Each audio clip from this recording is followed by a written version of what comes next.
আল্লাহ তোর সময় নিয়ে বানাইলাম, আমি তোর সৌন্দর্যের বর্ণনা করলাম, সব করলাম, ফেরেশতাদেরকে দিয়া তোরে সিজদা করাইলাম।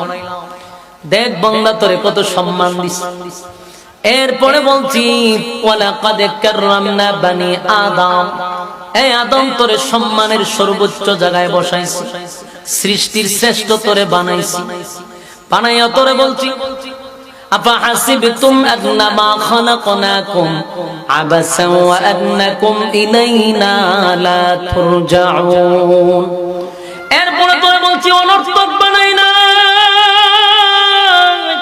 অকারণে বানাই না, নিষ্প্রয়োজনে বানাই না, তোরে আমি জানাইও দিছি কেন বানাইছি।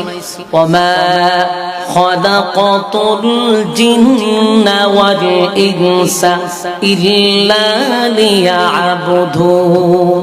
আমি না জানাইয়া দিলাম তোরে গোলামির জন্য বানাইছি, ইবাদতের জন্য বানাইছি। সবচেয়ে চমৎকার একটা কথা হলো আল্লাহ বলেন বান্দা তোরে বানাইছি আমার গোলামির জন্য। কার গোলামির জন্য? একটু জোরে হইন না, আপনার কি কষ্ট হইতেছে? আল্লাহ বলেন আমি আমার গোলামির জন্য বানাইলাম। আর আসমান জমিন সূর্য চন্দ্র গ্রহ নক্ষত্র পাহাড় পর্বত সাগর নদী নালা খাল বিল কীট পতঙ্গ যা দেখি যা দেখি না সব আল্লাহ বানাইছে মানুষের গোলামির জন্য। আমার যুবক ভাইরা, মালিক আমাদেরকে বানাইলো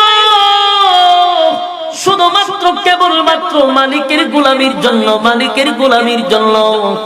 আর আল্লাহ কয় সূর্য রে তুই আমার বান্দার গোলামি করবি, অথচ সূর্য পৃথিবীর থেকে 13 লক্ষ গুণ বড়, 13 লক্ষ গুণ বড়।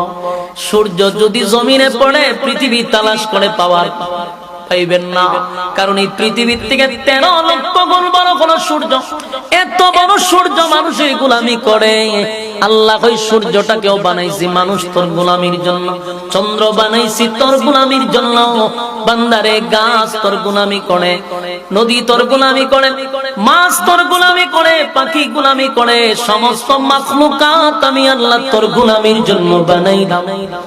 আর তোরে বানাইয়া জানাইছি তুই শুধুমাত্র কেবলমাত্র গোলামি করবি আমি আল্লাহ। কথা হয় না? বলুন কার গোলামি করবি? আল্লাহ ছাড়া আমরা কারো কাছে চাইব না, মালিক ছাড়া কারো কাছে মাথাটা নত করব না। এটা যে আমার মালিক বরদাস্ত করতে পারে না, সব বরদাস্ত করে। সাগরের পানি পরিমাণ যদি গুনাহ হয় গো